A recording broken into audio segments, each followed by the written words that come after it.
एक हाथी जंगल का रक्षक। सूर्य की पहली किरणें सघन सलेटी जंगल को चीरती हुई आईं, जहां विशाल पेड़ और बरगद के पेड़ हरे भरे समुद्र की तरह लहरा रहे थे।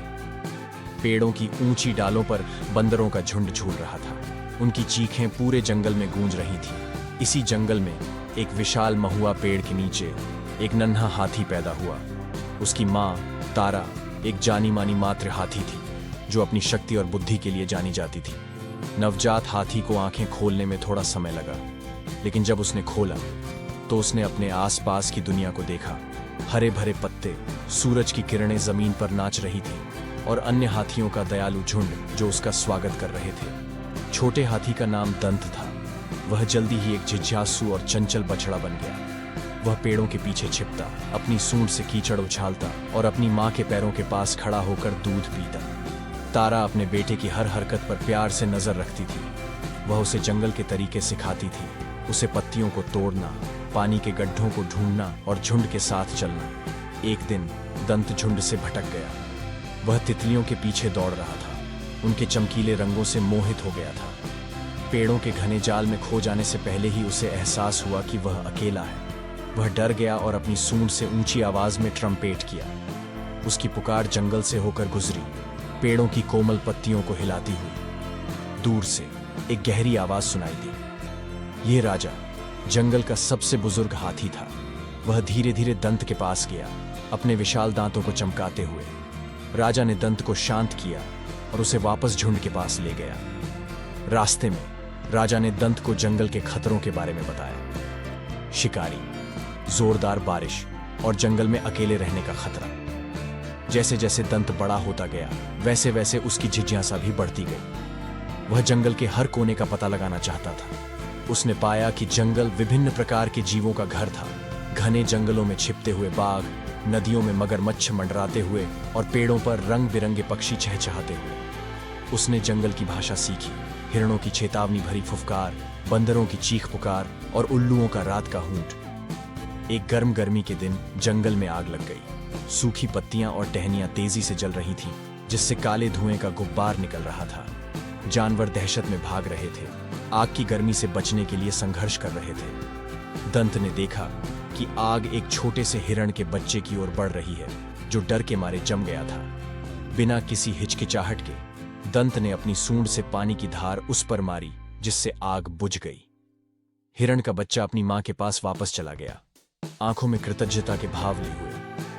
यह वही क्षण था तब दंत को एहसास हुआ कि उसकी ताकत का इस्तेमाल जंगल की रक्षा के लिए किया जा सकता है। वह बड़ा और मजबूत हो गया था, और जंगल के बाकी जानवरों की तुलना में उसकी त्वचा आग के प्रति अधिक प्रतिरोधी थी। उसने फैसला किया कि वह जंगल के रक्षक बनेगा। कुछ दिनों बाद जब सूखा पड़ा, जंगल सूखने लगा। पानी के स्रोत कम हो गए और जानवर प्यास से व्याकुल हो गए। दंत को जंगल के सबसे गहरे हिस्से में एक गुप्त झील के बारे में पता था, जिसे राजा ने उसे बताया था। उसने झुंड को झील की ओर ले गया, रास्ते में सूखी झाड़ियों को अपनी सूंड से हटाकर रास्ता बनाया। जानवरों को पानी मिल गया और वे दंत के प्रति आभार व्यक्त करने के लिए चिंघाते और ट्रम्पेट करते रहे। एक रात दंत ने जंगल के किनारे पर संदिग्ध गतिविधि देखी। कुछ आदमी पेड़ों को काट रहे थे, जंगल को साफ कर रहे थे।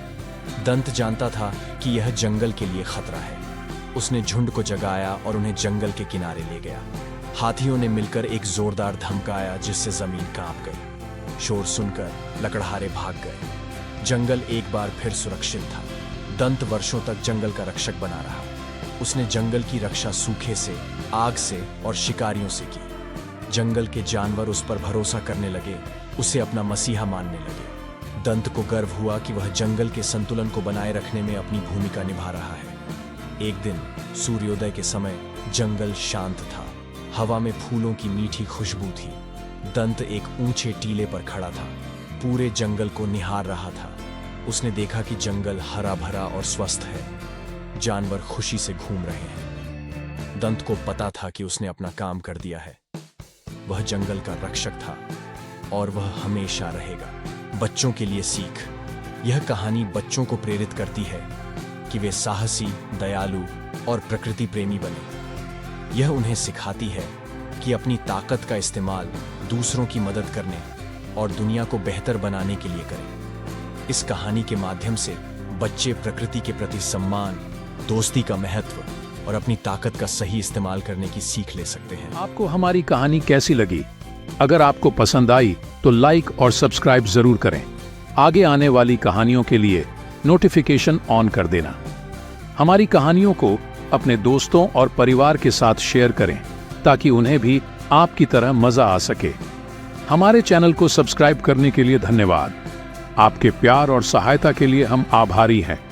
अगले वीडियो तक के लिए अलविदा।